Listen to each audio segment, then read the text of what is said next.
Di sepanjang gang ini, tak hanya kediaman Lasmi yang terpampang karangan bunga.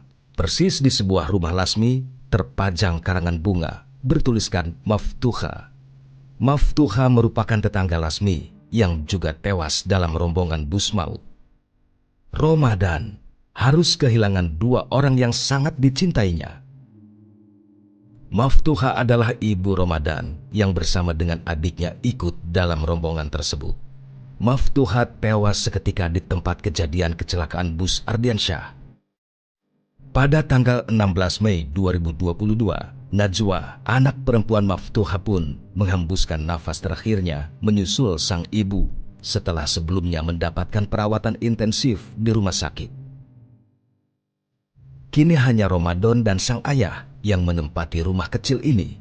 Kepada kami, Ramadan membagikan kisahnya bagaimana dirinya mencari kedua wanita yang sangat dicintai usai mendapat kabar yang mengenaskan.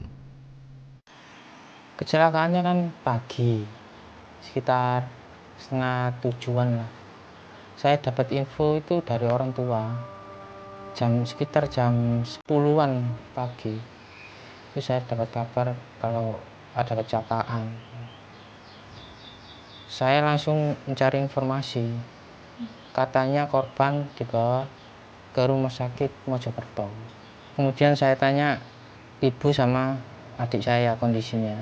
Lalu petugas rumah sakit ngasih tahu ada 4 titik rumah sakit yang dituju untuk korban.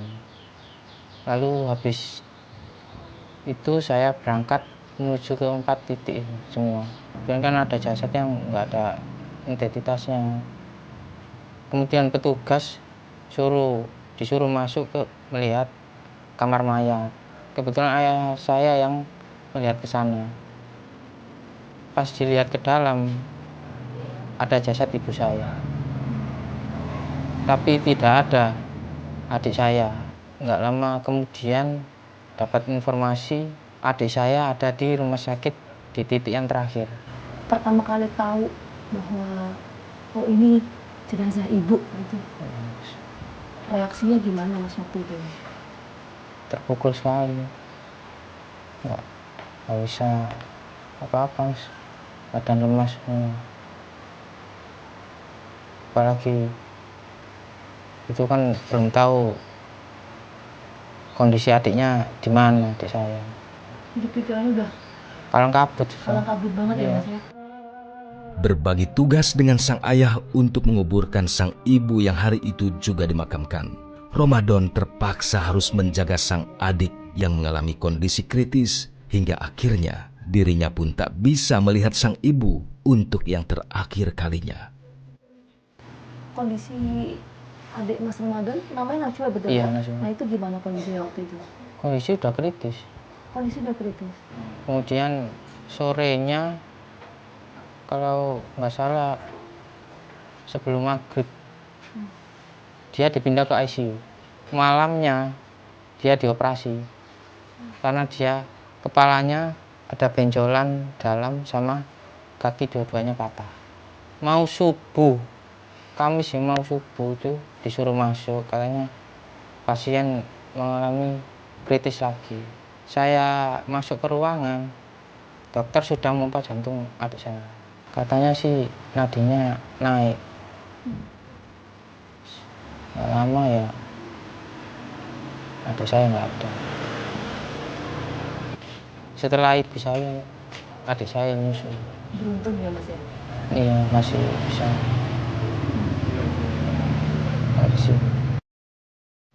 Sedih yang mendalam sangat dirasakan Ramadan ketika ia harus melihat adiknya di saat-saat terakhir. Ia pun harus rela ketika melihat detik-detik nafas sang adik hilang. Dalam diamnya, Lasmi masih sering melangkahkan kakinya menuju pemakaman di mana orang-orang kesayangannya saat ini terbaring.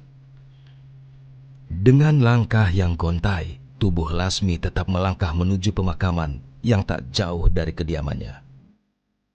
Meski tak bisa lagi melihat tawa dari cucu-cucunya, namun Lasmi tetap berdoa agar keluarga besarnya yang menjadi korban kecelakaan bus maut Ardiansyah mendapat tempat yang terbaik. Di bawah tanah inilah tubuh korban kecelakaan bus yang juga orang kesayangan Lasmi kini terbaring. 4 orang yang Lasmi sangat cintai dikubur dalam satu liang lahat. Tak banyak kata yang terucap dari mulut Lasmi untuk mereka semua. Hanya doa dan doa yang selalu dipanjatkan untuk keempatnya.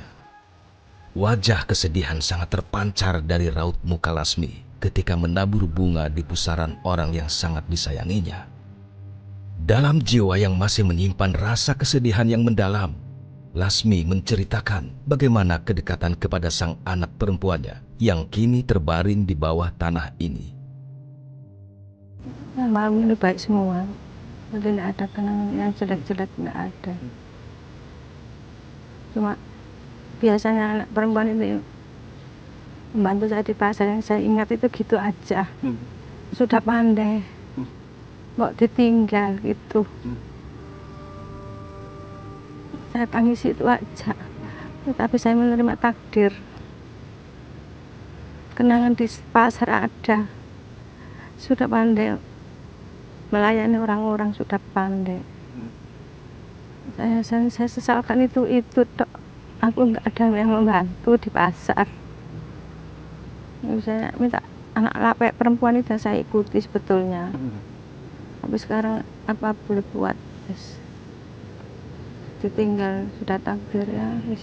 Iya, untuk semua ya, untuk orang tua saya, ya mertua saya, yes. Saya doain semua. Ya tetangga, saya doain. Akhir-akhir ini saya untuk khususkan untuk anak semua, anak cucu. Sementara iya, saya bacakan Yasin setiap subuh. Kalau sudah takdir itu saya tidak bisa apa? Ya, sudah saya ikhlaskan. Biar tidurnya tenang. Saya ingatkan di pasar sama saya. Masih teringat. Bagaimana? Pokoknya kebutuhan untuk orang pembeli itu bisa ngatasi. Sekarang saya sendirian, tidak bisa, tidak ada yang bantu. Ini kerja semua, saya yang dua. Saya kan sudah 62, pasrah gitu. Biasanya membantu saya. Ya buntel-buntel lipat tes minyak, gula itu. Yang melayani orang, pandai. Kenangan itu yang saya bisa melupakan. Kenangan itu yang nggak bisa saya lupakan. Berangkatnya itu cantik, sudah saya tak anggap itu ya, bersenang-senang. Pergi bersenang-senang. Tak banyak kisah yang bisa dibagi Lasmi kepada tim Fakta. Hanya air mata yang selalu mengiringi cerita Lasmi kepada kami. Lasmi hanya berharap agar orang-orang yang dicintainya kini berada di dalam surga.